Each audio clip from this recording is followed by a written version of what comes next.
From the Ticats Audio Network, this is the Coach O Show with Luke Tasker.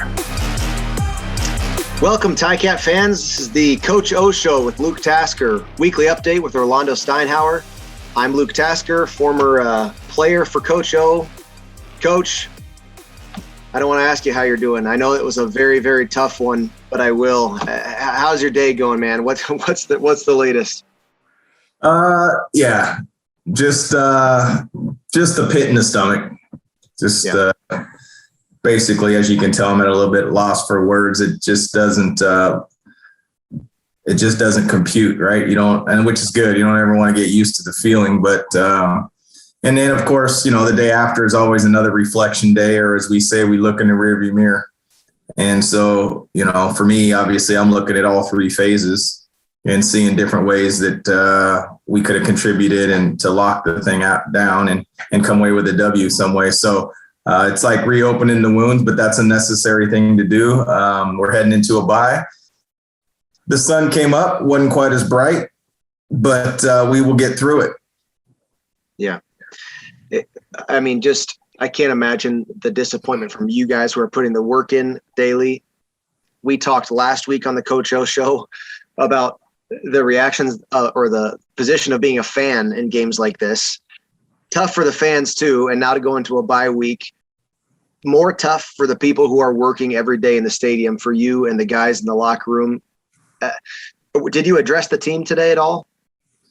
No, they're gone because this is somewhat of a shortened bye, if you will. Yeah.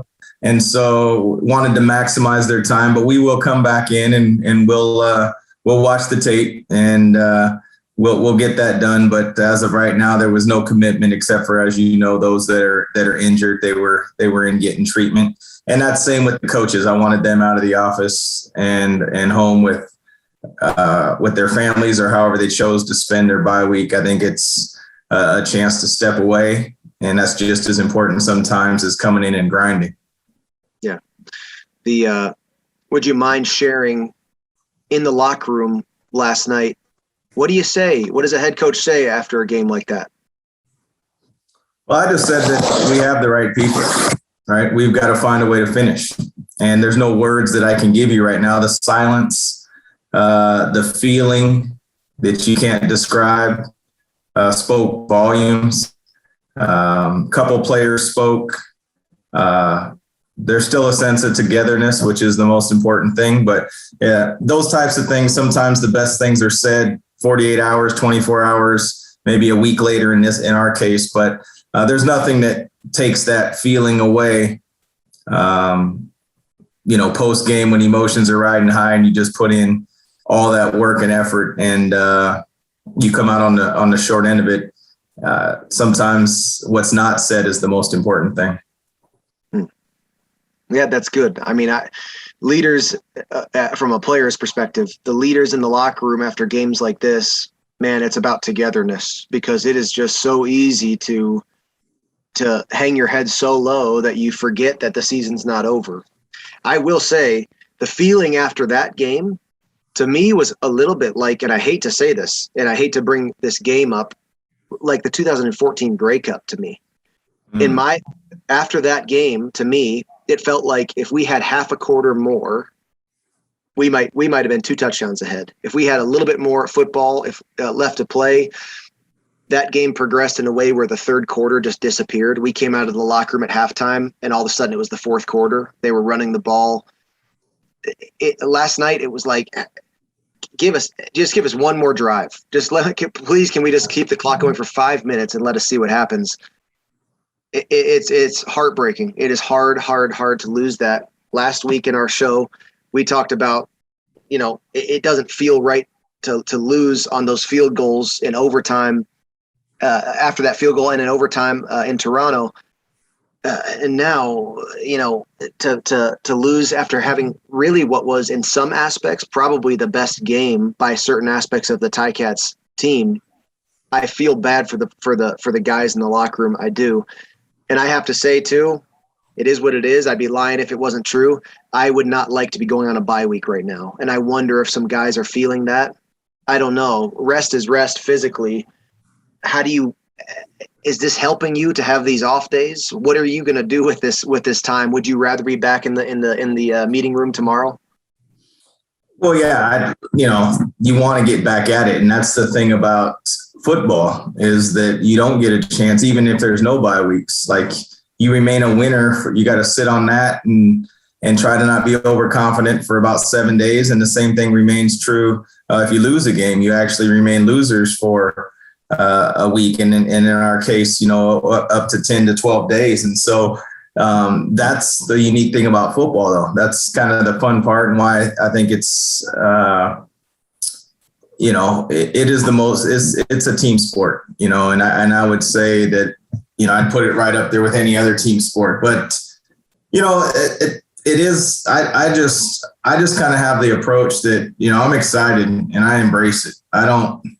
Things that I can control, I'm going to attack hard. And things that I can't, I've just learned through experience. I used to attack those hard too when I was young, and you just feel like you can do it all. And, what's in our control is what we need to address and not skip over anything. And that's the way I'm kind of approaching it. Now, I'm with you. I think that, for every one of me, there's a bunch of people that are like, oh my gosh, we're not going to play for, 14 days or 13 days or whatever it is, the bye week plus, a few practice days. But that's okay. I'm not going to tell people how to feel, right? They're entitled to that, and I want them to be themselves.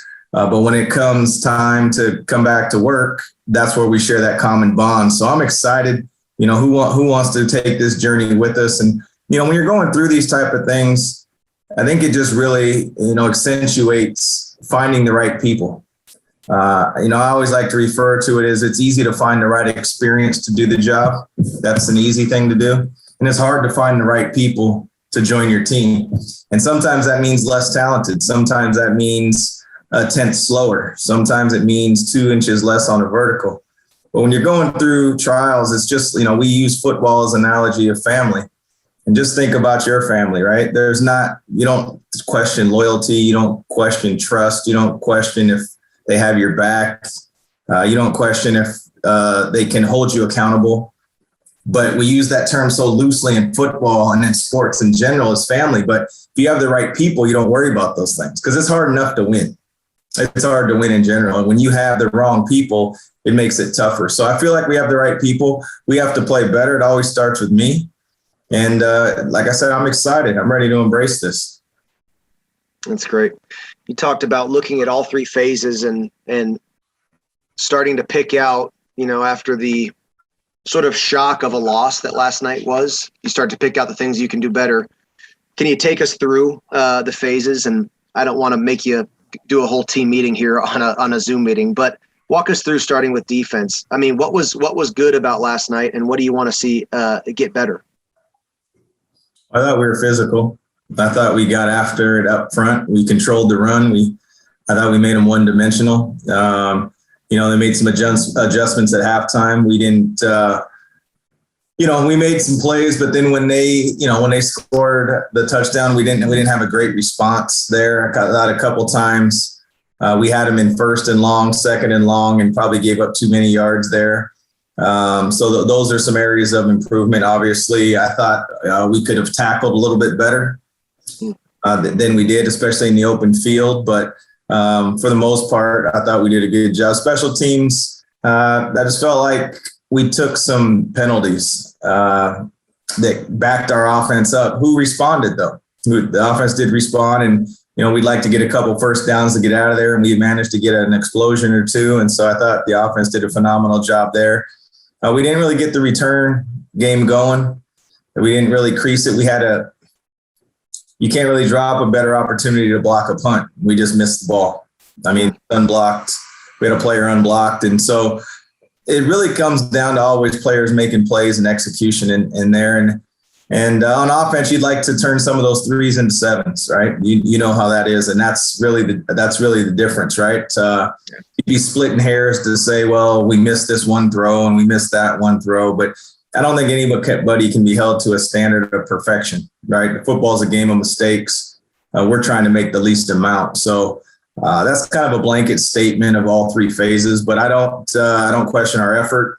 I don't question our attitude, our togetherness, but those you hope to, talk about those type of things on a win, or even an ugly win, right? It's just a lot better to highlight and accentuate those things rather than a loss. But if you don't find some of the good in it,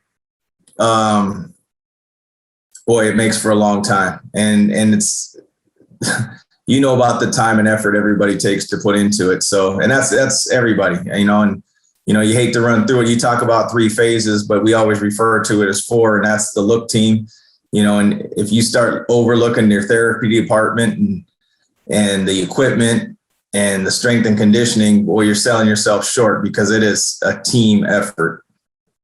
100%. The one guy who's obviously dealt with a lot of adversity this year is Braylon Addison, and it was great to see him kind of doing some things that I remember, seeing from an on the field perspective, and bouncing off of tackles. And the thing that I feel like people don't exactly know about Braylon is how strong he is. He really is a hard person to tackle, and that showed up again last night. That was encouraging to see. And Jeremiah Mazzoli threw for over 300 yards for the first time since prior to his injury in 2019. Great to see that. I mean, there was encouragement around the physicality that you mentioned. In my mind, jumped right off of the field. Simone was throwing himself all over the place. I thought Jamal Roll and Cariel Brooks both had unbelievable pass breakups, physical pass breakups that with perfectly timed hand. That, to me, I'm thinking about it the other way, right? I'm watching this receiver saying, what could he do a little bit better? And yeah, these guys didn't attack the ball right the way that I really would love to see a receiver do it, but they were catching with their hands and ready to make a play. And those guys, I mean, they've got to be Coach Washington's got to be harping on this, right? I mean, because that was an unbelievably well-timed plays by two defensive backs, which has kind of been a strength of the team this whole year. Yeah, no, they came up with some big plays, and I think another one you could even throw Ciante in there at the one on the sideline that he broke early in the game. They showed up. There's a couple times the ball got over our head, and we want to try to keep those things in front of us. But those guys do a phenomenal job. They prepare hard, and I feel like everybody deserved a better fate. And I'm not talking organizationally. I'm talking to the city. Unfortunately, half the teams that line up and play every week, doesn't matter from high school, college, and pro, half of them are going to lose, and so.